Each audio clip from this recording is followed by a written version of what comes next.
Welcome to the Revolution Church podcast.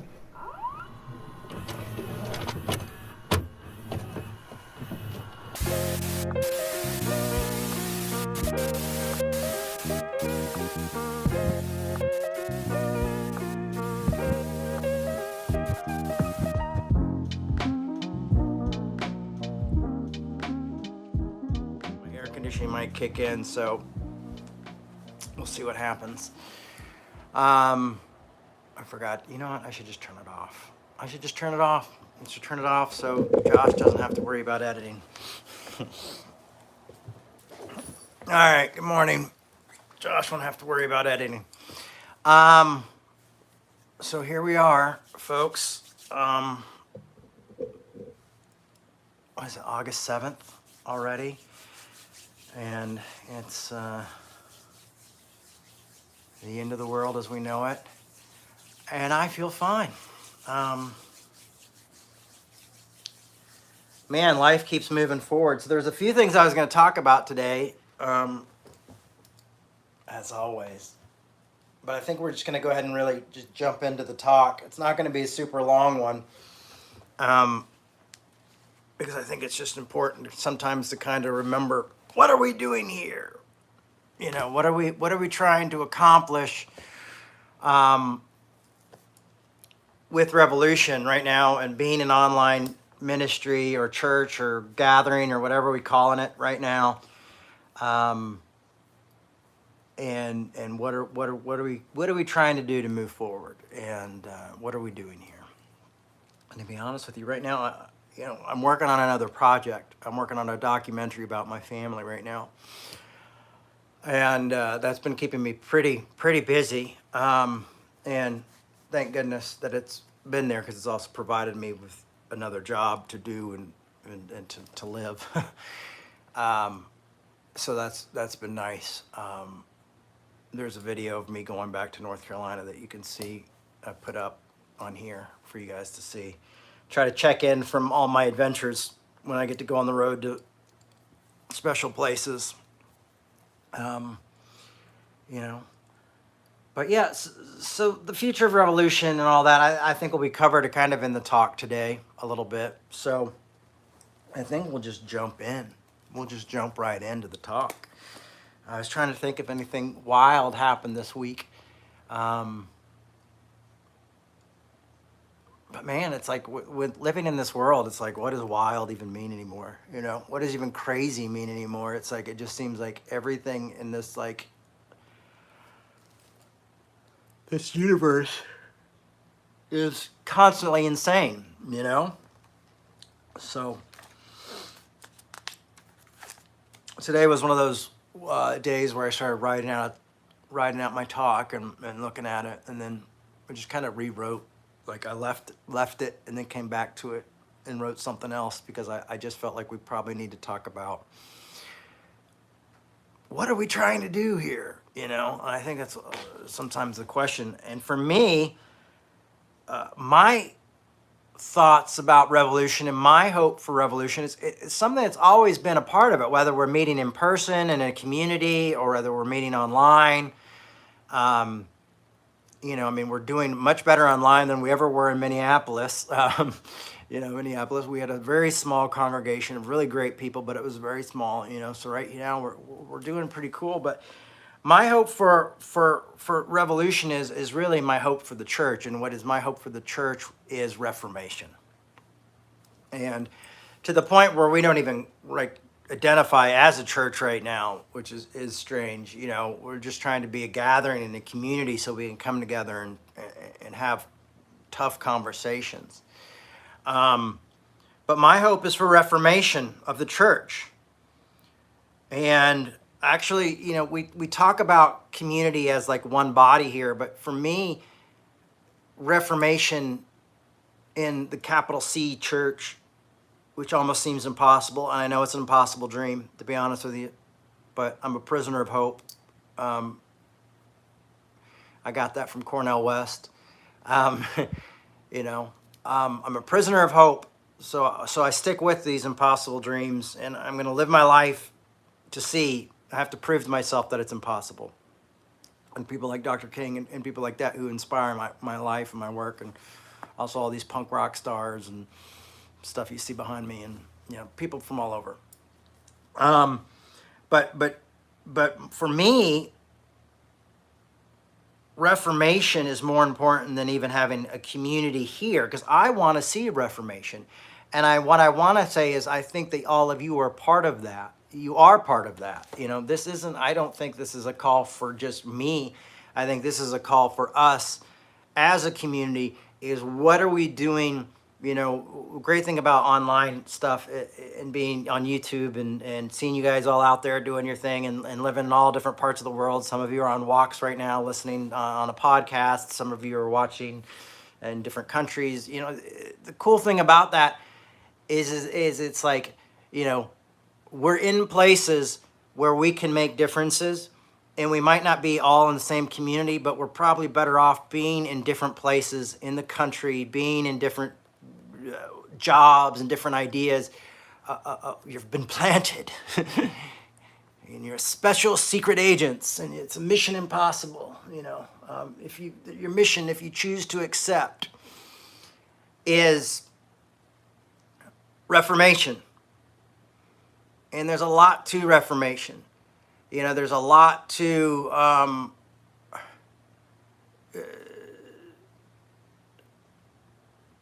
huge. It's huge, but it's been done before. And I think Reformation in a different way, but it's strange how wild and how harsh the world is getting. The world has turned into a crazy place, really has.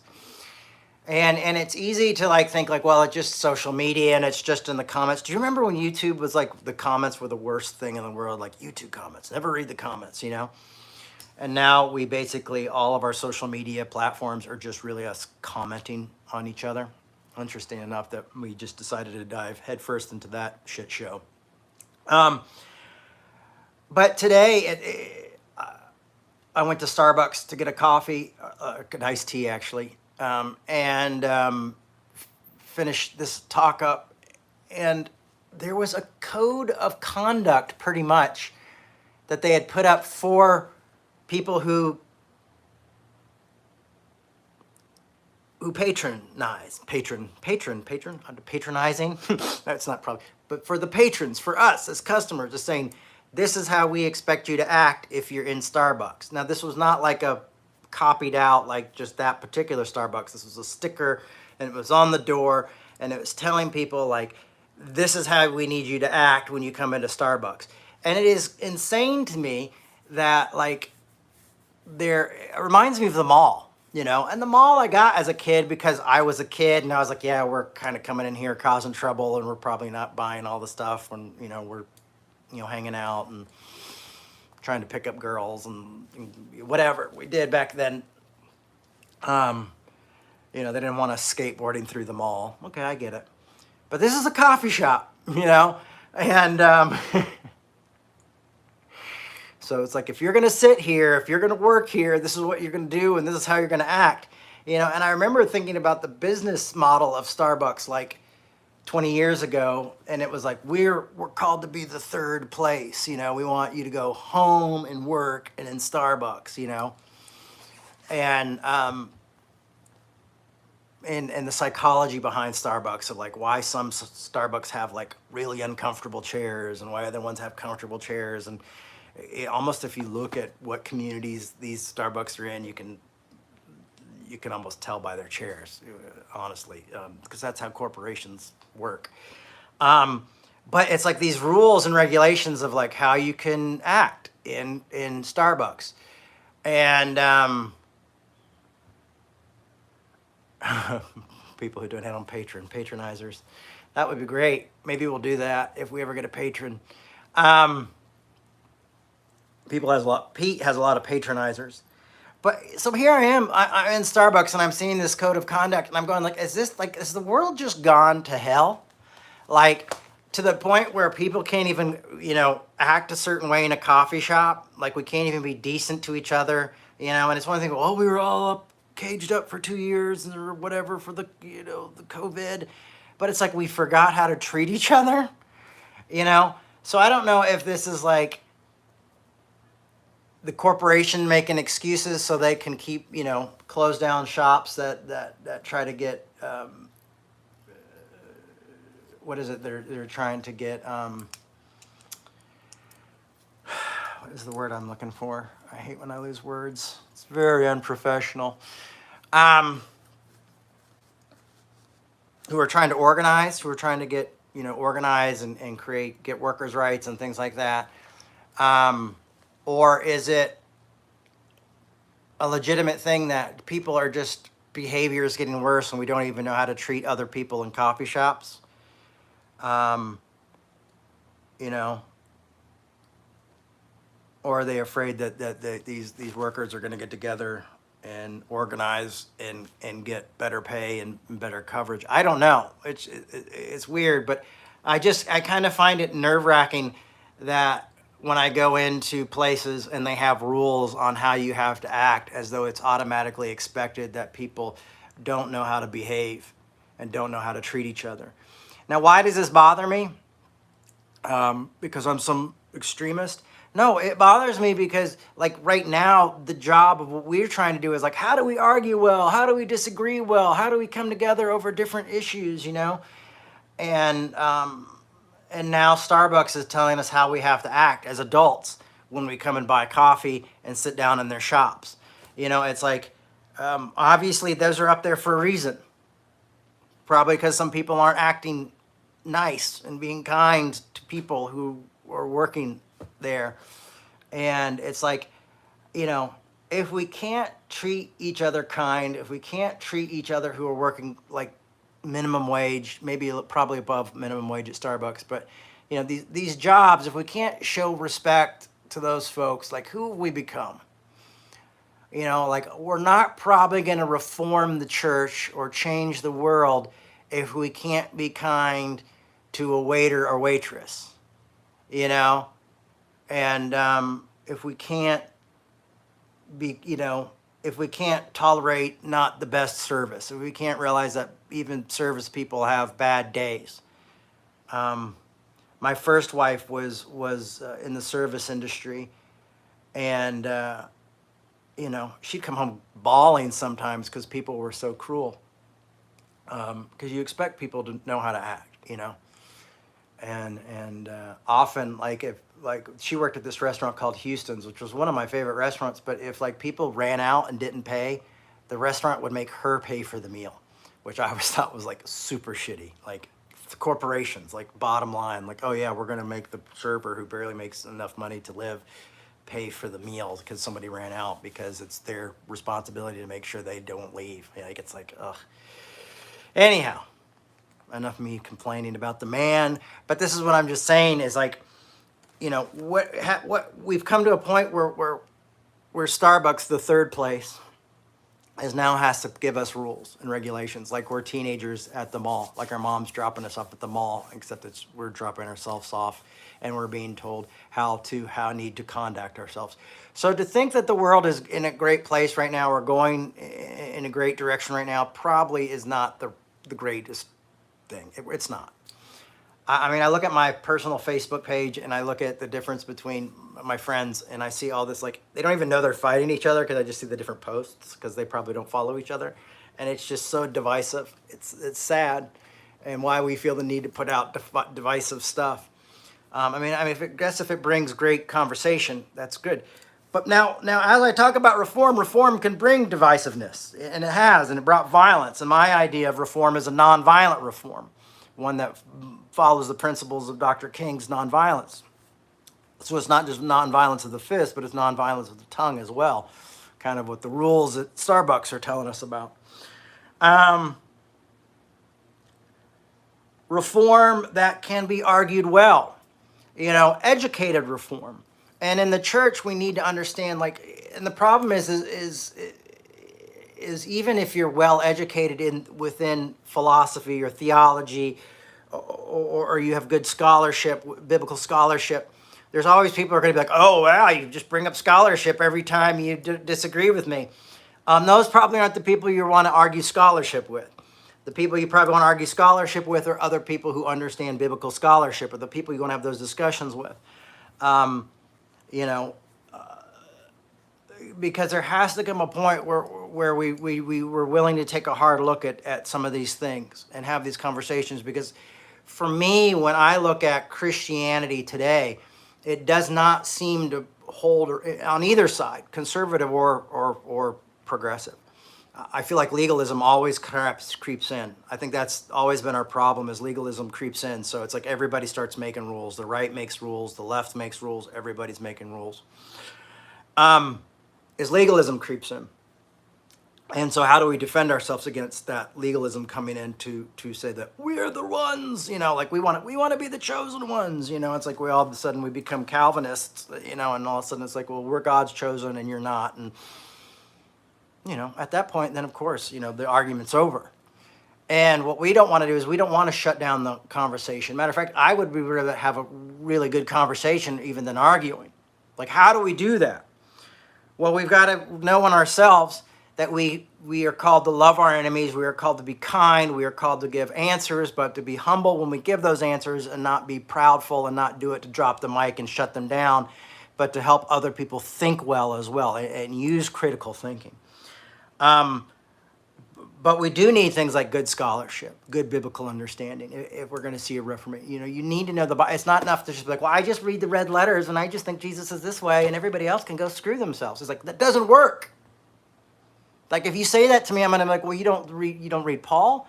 Well, I don't like what Paul says over here. Well, either do I, but that's not Paul. Well, how do you know that's not Paul? Well, I can show you here and here and here. We can look at these. We can look at the scholarship.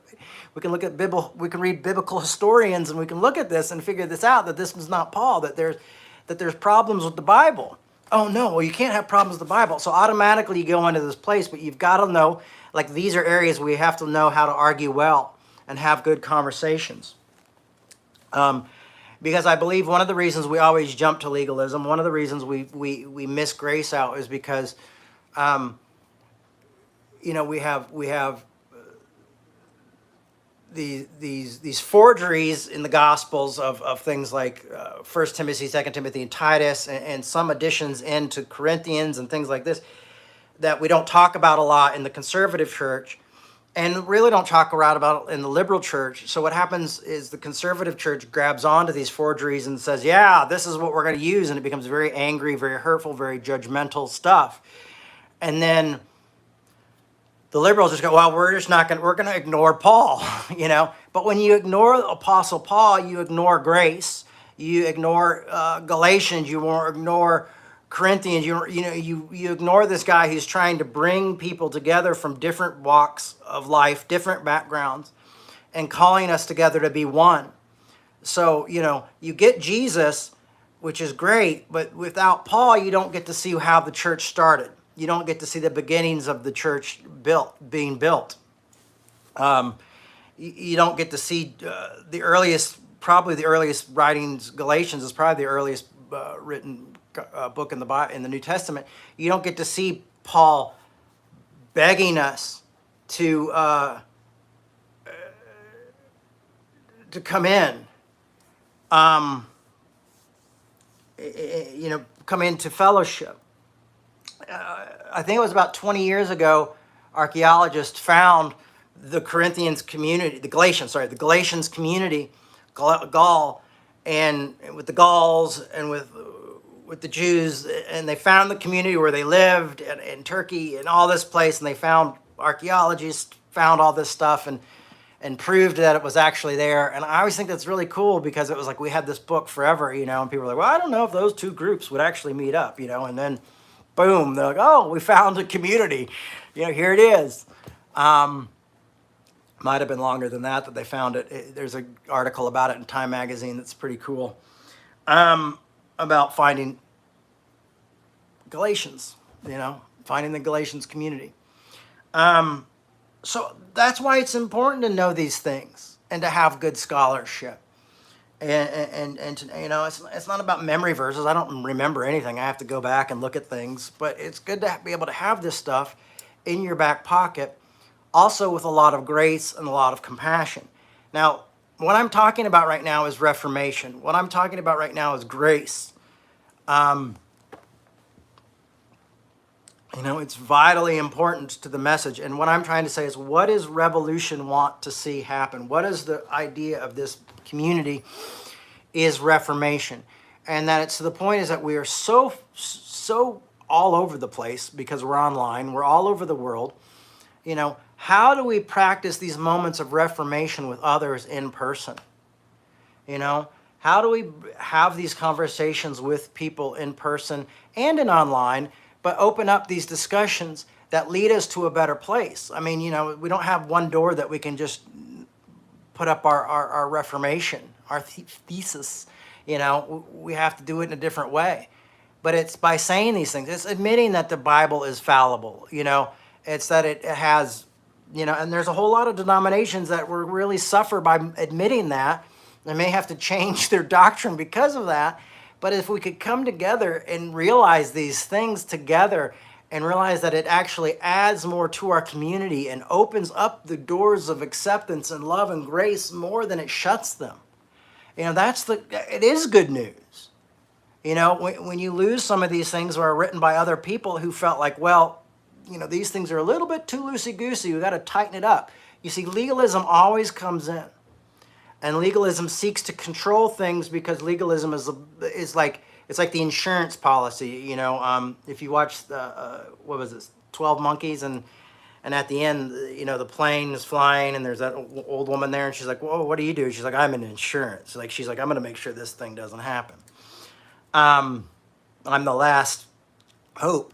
And some of these folks come in and go like, well, Paul's giving a lot of willy-nilly stuff here and Jesus, and maybe if we put like how leaders should act and what they should do, and we write this all and we'll put it in one of their names. And I don't think that these guys came in and were like, we're going to destroy Christianity. I think they came in thinking like, we're going to have to put in some legalism and some rules and regulations so we can save Christianity. We'll write it in Paul's name and boom, it'll be fine and everyone will be okay with it.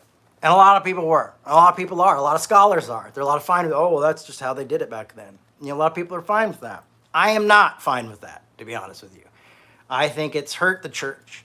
And I think it's hurt the community. And I think it's time for us to, if we really want Reformation, it's time to stand up and go okay, hey, printers of the Bible, there might be time to put an asterisk in the pastoral epistles. There might need to be time to put an asterisk near some of these things that were added into Corinthians later. Some of these troubling verses that seem to be just really thrown in the middle of nowhere, just thrown in there. Like asterisks with these questions below. And some do. Some translations will say well, the original earlier text did not include this story or did not include this ending. And I always respected that because it was proper scholarship.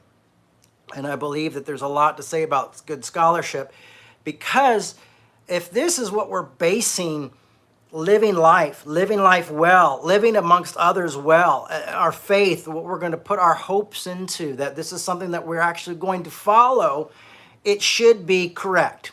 It should have right. I don't want to study someone and then find out I've been studying someone who was writing in their name the whole time and that it wasn't actually that person, even if they were motivated by that part group. I might be interested in knowing it more. I might still read it if I know that it wasn't them, being like, oh, well, how did they see Paul? Or what did they think from this? Or what was their agenda behind this?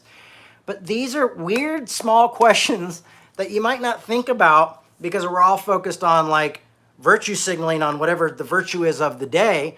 But for us to move forward, for our children to move forward, for the church to survive in this world, these are questions and things that need to be brought up and need to be talked about and don't need to be just talked about, behind the doors of academia. This isn't something that academics need to just hold on to, and then honestly you go into ministry and they're like, well, don't ever say any of this stuff because you'll lose your job. I've already pretty much lost every job I've had in this world, as far as religion. So this is why I'm able to say it freely and speak to you freely and say these are conversations we should be having. And it shouldn't just be a left or conversation, it should be a right conversation as well. And the reason I say that is because most of the way I learned to study was from more of a conservative literalist view.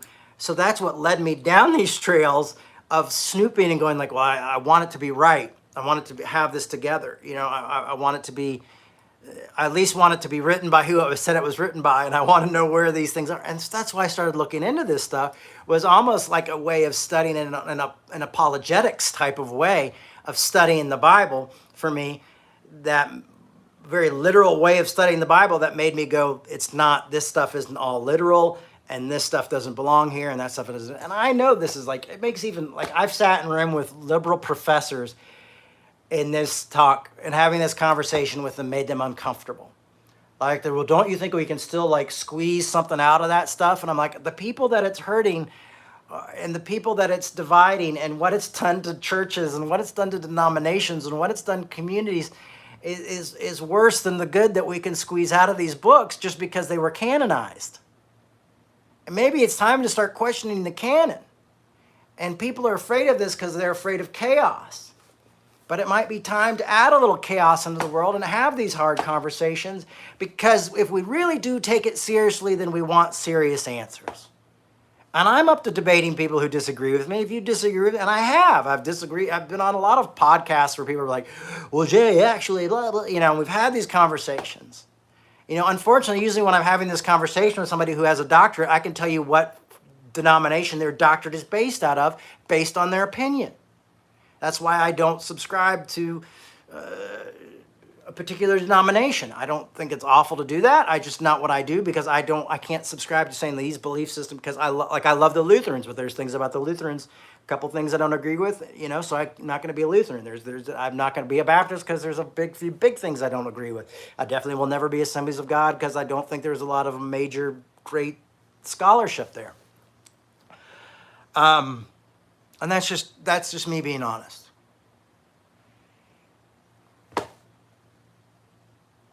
And how much of people who've been hurt by the church and left the church you can really lead back to bad scholarship, and how many misguided people in the church you can go back and find bad scholarship and find the things that they're justifying to hurt other people, to keep other people out, is to things that were never really intended to be a part of our faith or our religion. This is a hard conversation because you go like, it'll never change, nothing will ever happen. Yeah, but if we continue to force this conversation to happen, maybe it will. If we continue to move forward and ask these questions over and over again and say, well, let's study this book, or, hey, there's a whole book on this, let's look at it. I'm not asking that we add the secret gospels to the Bible. What I'm just saying is I'm asking for some notation, at least, to let people know what they're reading. Because people who have 9-to-5 jobs every day don't have time to go down the scholarship road. That's why I'm lucky enough to have the work and do the work that I do, is that I do have some available time where I'm able to read really tough books, that I'm able to look at the scholarship, that I'm able to go on to do in-depth studies, to do the job I have, and it's a job. So it's my job to do this, so I'm able to do it. Not everybody has that time. So it needs to be, how do we make this stuff more available to people in the church? Honestly, folks, the church could be a very different place. It could be a much better place.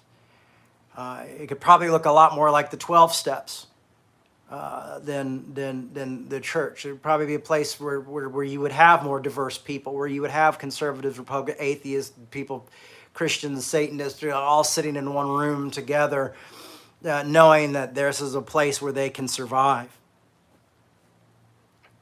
Oh, Jay, that's so scary. It's not scary. I mean, that's the idea, I think, when Paul came along, and was building off the platform that Jesus had, because Jesus, you're going to do greater things than me. And then you get Paul, who is this Pharisee, and all of a sudden he goes like, oh, Gentiles, everybody's in. Gentiles too. And that was the idea. All people.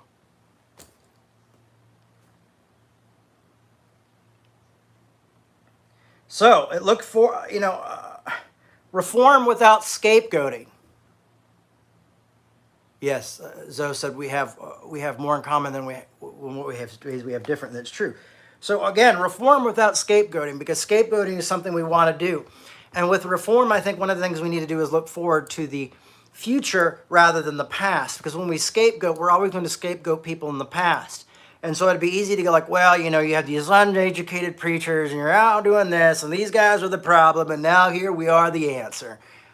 And I don't think that's the way to go. I think the way to go is that we're going to have these tough conversations and they're going to hurt and it's going to require patience and it's going to require us dying to ourselves, and we're going to have to continue to move forward. But if we look back and we blame this group and that group, then we're going to alienate them.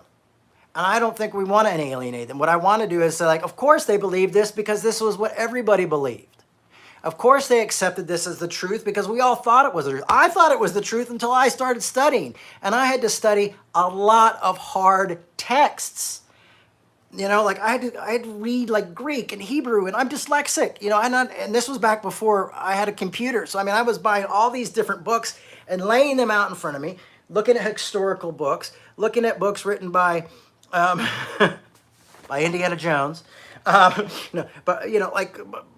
by all these people, so I could see pictures of the gods that were being referred to in Romans and these things, and it all led down to these things, but it was really tough to study. And then I would study this stuff and feel really great about it, and then I would go to the Christian conference that I was speaking at, and people would tear me to shreds. And this was before I was gay affirming. These people would tear me to shreds for grace, for questioning a certain part of the Bible, for questioning the actual Hebrew understanding of holiness, or Greek understanding of holiness, and they would be really pissed. And here it was, I was so excited about all this stuff that I had learned from doing this tough scholarship, and then be shot down because they were hurt, because they were scared. They didn't like what I was saying because it wasn't what they were raised believing in. And I was doing the same thing, but for me, I was relieved. I was like, oh, this is good news. This isn't what I always thought. And I'm saying to this to people, this isn't what you always thought. And they're like, have I bought into a lie? Have I bought, all the insecurities that Reformation brings in. It's not just a bunch of people going, I want to be right. It's them going like, well, what if I'm wrong? What else am I wrong about? And it creates these great insecurities. And so is there a way, which I feel like I try to do, is say, let's confront these. Let's look at these insecurities. But at the same time, there's still a lot of good news. Yeah, you know what? One of the great things is you stop disliking a lot of people on both sides, on right or left sides, if we're going to Americanize it. If they're neither Jew nor Gentile, slave or free, male nor female, we're all one in Christ. Like if you do that on each side, it becomes pretty cool.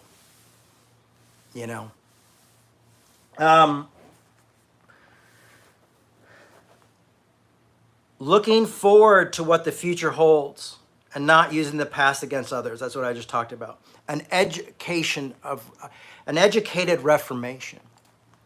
A Reformation that allows people to have good scholarship, good philosophy, good theology, the arts, and all these they were able to look at it with passion.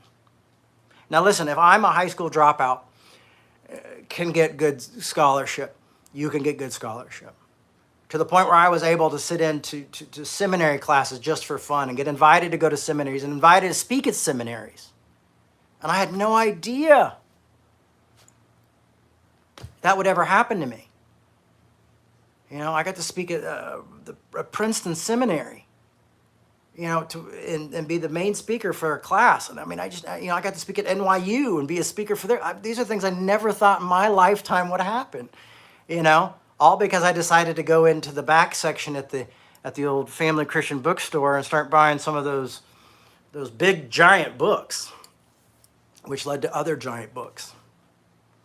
For Luther, our reformist 500 years ago, Martin Luther, the reformist,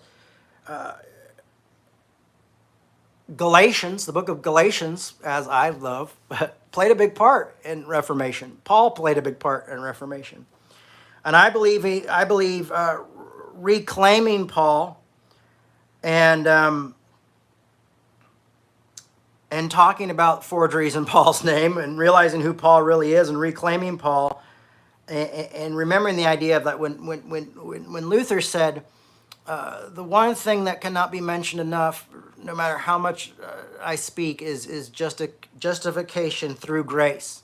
Justification through grace. That is the one thing that cannot be repeated over and over again, because everything in our human nature, every legalistic bone in our body comes to take that away.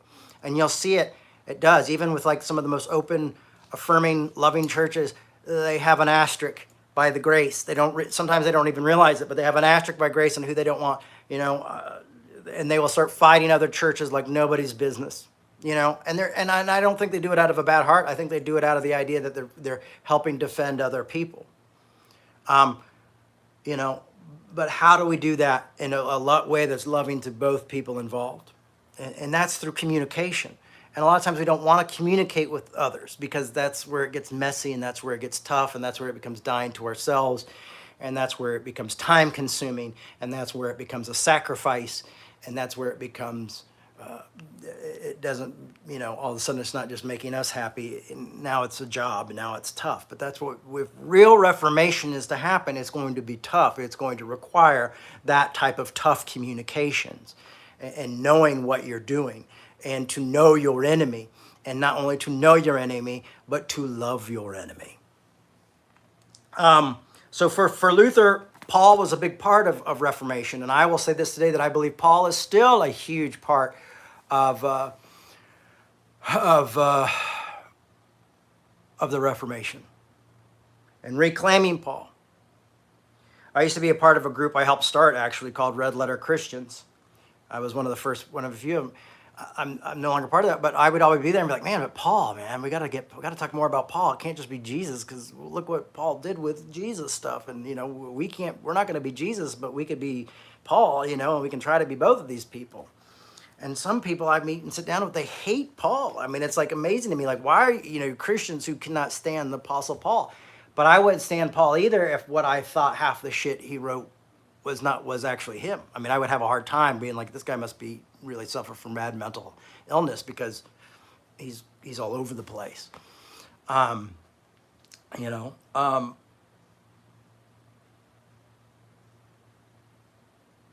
Anyway, good scholarship.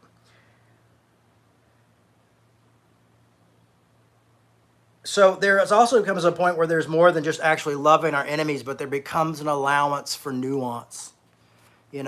And that's what I love about Pete Rollins' work, is like he's done whole weeks on study weeks. Like he did this whole retreat in Northern Ireland on C.S. Lewis. And C.S. Lewis is usually kind of seen as more of an evangelical, writer and popular among the evangelicals, and did that. There's allowances for nuances. There are allowances for people who failed in their path. There are allowances for people who don't necessarily toe our line. That's what I like about philosophers, is philosophers seem to be open to hearing different people who, you're not really, you don't cancel somebody because of something they did in their life. You cancel them because their work is bad. You go like, well, this work doesn't make sense, or I don't agree with this work and it doesn't line up. So you don't even cancel them because their work's bad. You just go like, this is not work that I subscribe to. And, you watch these philosophers sometimes, and they're like best of friends, living philosophers, who disagree with each other, but they're still able to have that friendship in there and realize that the friendship is great, and kind of they end up, when they debate each other all the time, they look forward to the debates because of the times they spend afterwards. I mean, imagine a world that we lived in where that's where Christians were that way, where theologians were like that with each other. So, boom,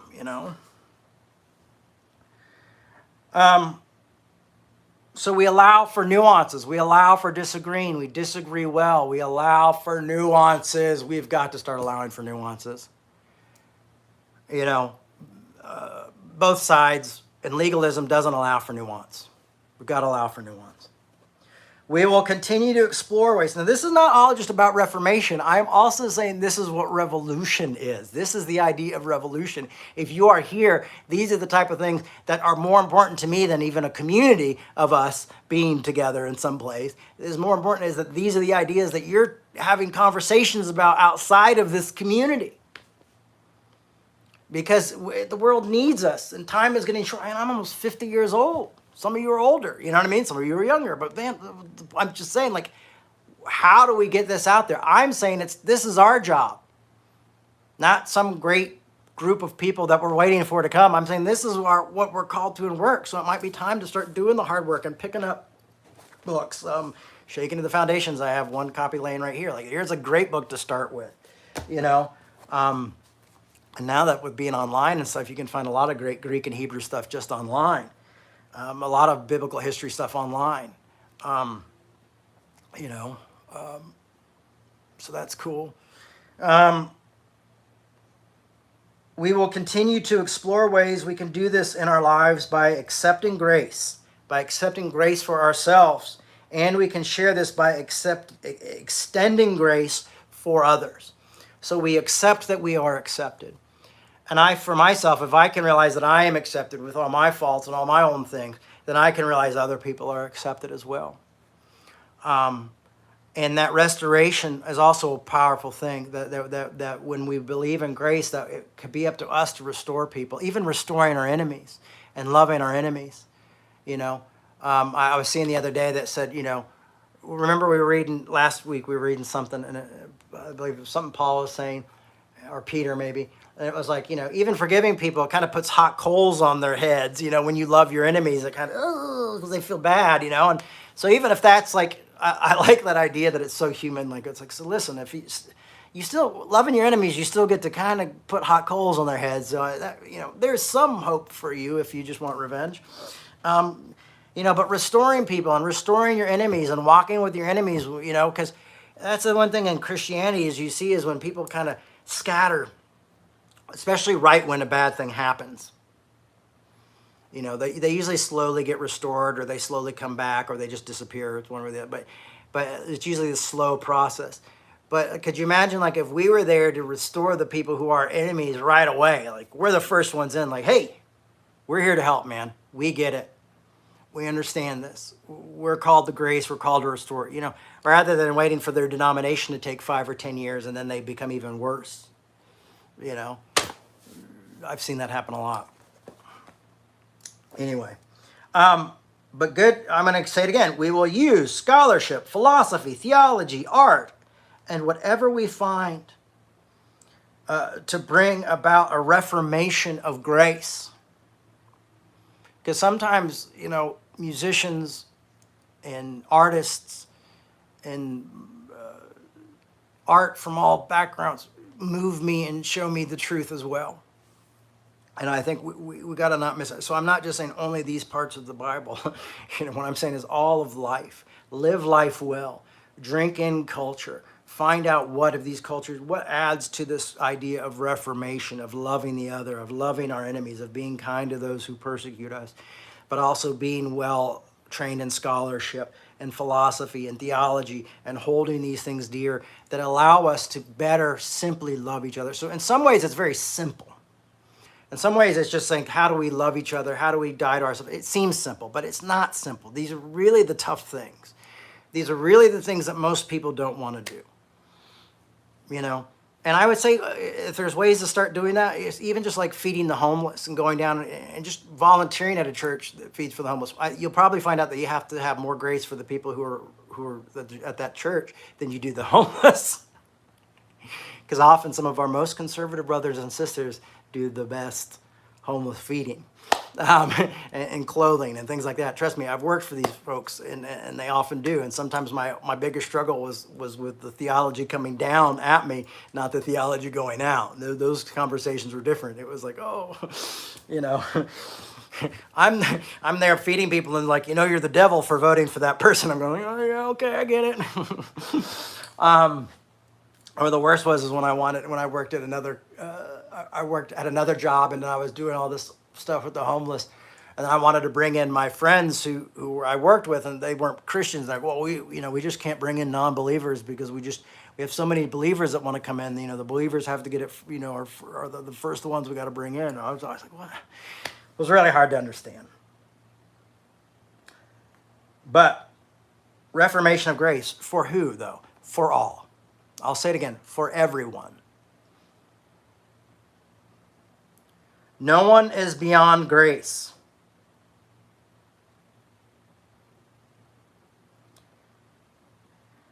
Except my enemy. No one is beyond grace except my enemy. But guess what? Now this is where the community comes in. Oh, you thought community was all about making each other happy and giving us a safe place to be? Nope. This is where the trick, I've tricked you, comes in. You love my enemy and help me to love my enemy. So the one that I cannot give grace towards because it might be dangerous or difficult or strange, you, my friend, you in my community, I need you to love them for me. Because my personal experiences, there's things in my life that haven't got me to that point, but someone needs to love them. So your job in the community is to love my enemy, and I will do the best to love your enemy. And hopefully we do not become each other's enemy in that process. Because those folks need to restore and be a part of a community, and hopefully our community eventually down the line, and there can be really beautiful restoration that takes place. So, I might have to love that person from afar, but maybe you can go in and love that person. Who knows, maybe you'll marry that person. Well, and then we can be like, hey, dating service. If this sounds too simple to be good, like I said before, it's not simple. Sorry, sometimes I get ahead of my notes. It will require a lot of work and personal growth on our parts and as individuals. It will require a lot of dying to self constantly. It will be coming to the realization that pain is pain and that we will not get into the hierarchy of suffering of saying, well, my pain is worse because of this or that. And the one thing is realizing that this is bigger than all of us. This is bigger than any community. This is bigger than anything. This is bigger than all of us. This is something they're calling that's bigger than all of us. I honestly, I'm not here to blow smoke up your ass. My hope is that we will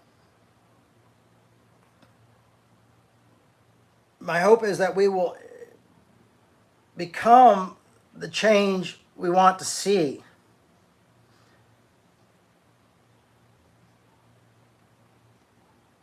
That it will cause you to be the change you want to see, that it will allow you to be the change you want to see. And that, that'll give us this ability to do that.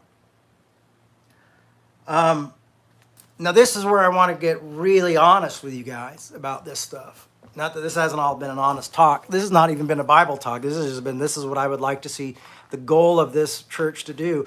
And that might be why we don't have a physical community right now, why I don't building a physical community right now, is because it's in a different place where this is the message that must be worked out and go. And for me, working on this documentary, man, I've been able to meet with a lot of people from my past who are very different than me, and my faith is very different. And some of these ideas that I'm mentioning them, they would think I was literally just an antichrist bringing this up. But it's slowly between the pain that we've shared together through the past has allowed me to have moments with some of these folks where we are just completely on two different planes, theologically or scholarly. Biblical scholarship is just completely different places, but our pain has allowed us to come together, or our experience of being rejected has allowed us to come together. There is a pastor named Ron Lambright who just died in North Carolina, just passed away. And he's one of those pastors that always reminded me of a Jesus-type pastor. And the reason I say that is no matter how far I got away from his subscribed theology, he never treated me like a heretic. He never treated me like another. He never treated me like the enemy. He always treated me as though I was a little brother in Christ. And that would be the most of it, but he was just an older gentleman, and he always loved my family, and he always accepted my family, which was easy to do because there was similar theologies there. But when my theology went, boom, and nothing changed. And even points where he was like, Jay, we got to get you to come down here to talk with us sometimes and talk about what you're seeing and what you're thinking. And this was true beauty of what I'm hoping we'll see, is that we see people in our world where we're loving people so much that they don't even see our theology differences, but they see like a touch of grace. They see this idea of Jesus. They see this idea of love. They see this idea of acceptance. I know this is a tall order, and most of us can't stand it. Most of us will get off here after listening to me and be overwhelmed and not want to do this again. But there's going to be a couple of you who play this over again. And when you play this over again, you're going to realize that it's not even about me, and it's not about revolution, and it's not about you, but it's something bigger than us, and it's a bigger calling that we're called to do to help others live life well. And that there's not just theology built in here and good scholarship, but there's great philosophy built in here, and there's great joy built in here, because I want you to have a joyful life. But I think this is the way that leads to a better joyful life. So I think this is the way that we have less signs on Starbucks telling us how to act. So not only are we reforming the church with a capital C, or Christianity with a capital C, but we might need to come in and say, hey, this is not just a way for Christians, but there's a way for all of us to live a life. And that's not being Christian supremacists or anything. It's not saying you have to live the Christian way of life. I'm not saying that. But it's just saying, like, concepts like arguing well, listening well, discussing well become things that are more of our lives. Because some of you here listening right now are not Christians and do not subscribe to Christianity. But there's something about this that brings you back. There's something about the ideas that you're like, oh, I'm going to take some of this stuff. It's like AA. I'm going to take some of this stuff and I'm going to leave the rest. You know what? In Revolution, you can do that. Because I'm not here to convince you. I'm not here to convert you. I'm just here to love you and show you the grace. There's no hidden agenda. I used to have a hidden agenda, and it doesn't work very well. Hell, I don't know if I believe half the time myself. I struggle with that. So what do I expect for you to, well, as long as you believe 50%, you can come here, well, as long as you believe 40%, honestly, and I wrote this down because I wanted to really share my heart with you guys.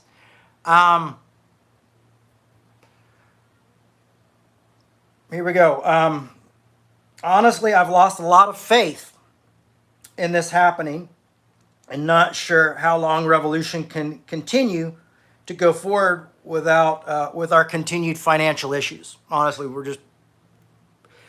I have an outside group that we hired years ago to handle our finances, to make sure everything was above board. And my last email from them was just a couple days ago, saying like, oh man, losing that one donor has been a really big heavy thing. I'm sure it's hard for you as well. So financially, I don't know if revolution will go on, but I know this message will go on.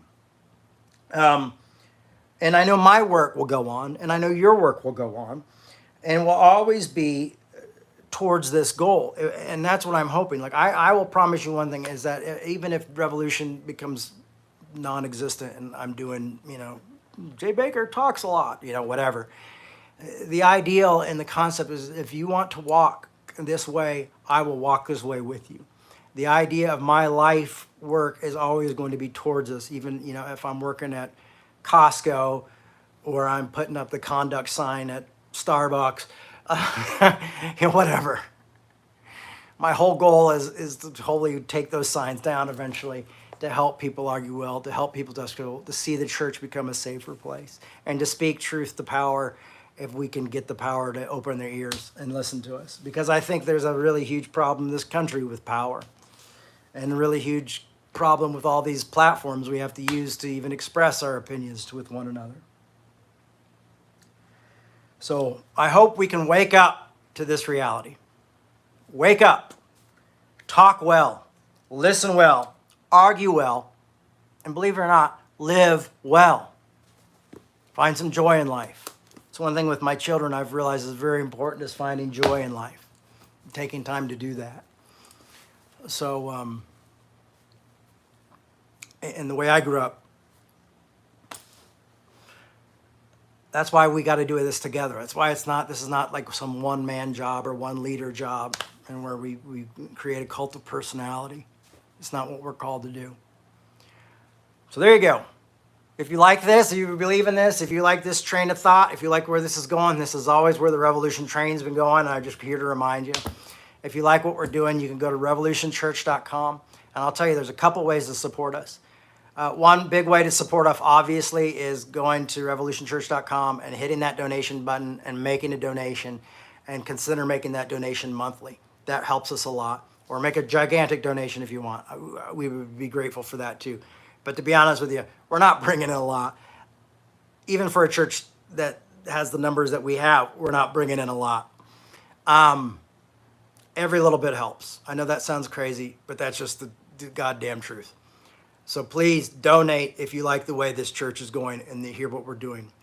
Otherwise, I promise you, if this church closes down, you will hear my voice in other places. I won't stop speaking. That's just not what I do. It's not what bakers do, unfortunately or fortunately. The second way you can help us, and this is a big one, and I know that you all are on, I know a lot of you are on social media, sharing our YouTube channel with other people, sharing our podcast with other people. This is also a podcast, so people can listen on all sorts of platforms. They can listen on Apple. They can listen on Spotify. They can listen to all those things. Sharing those links with other people and telling them about what we're doing. Asking people to subscribe to this, to like this, to put us in their notifications. So when we go on, they get a notification, because we're not going to be, the church our size is not getting put in to the brain of the YouTube, so we don't come up, whatever that thing's called. We're not in that. We're not big enough to be influencers. But if that's another way you can help us, is the algorithms. Yes, we are not in the algorithm probably.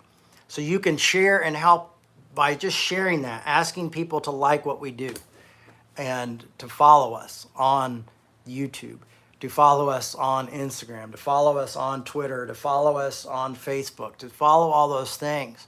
Like comments when you see them, like talks. Like when I put up a talk, I usually get 3 likes. I know there's more than 3 people on here who could like that on Facebook or Twitter. It's usually 3 likes I'll get on Twitter and Facebook.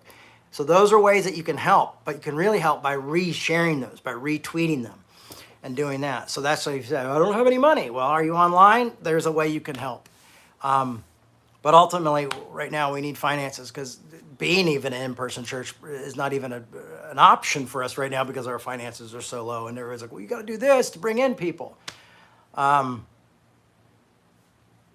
there you know. Those are 2 things you could do to help us. It would really help a lot. But this is the direction we will go into. Reformation, my folks. There will be a reformation in the church. And I will not go quietly in the night, and I hope you will join me, and we'll speak up wherever we are at and realize, community is here to help us support this mission. We're not a community who's like, oh, we're going to pick something to do. You guys are here to help support this mission and grow. Or you're here to listen, and that's great too. Everybody's welcome. But hopefully the real major reason of this community is we start to kind of put this work out there. We start to put this word out there. So, love you guys. Thank you so much for listening. I will see you next week, unless I decide to do a surprise talk from wherever I am. All right. Thank you. Have a great week. Bye.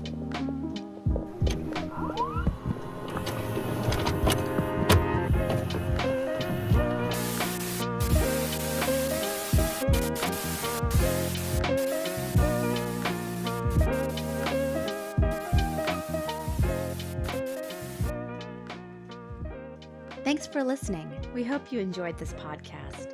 To make your 100% tax-deductible donation today, please visit revolutionchurch.com/donate. You can also learn more by clicking the donate section on the website.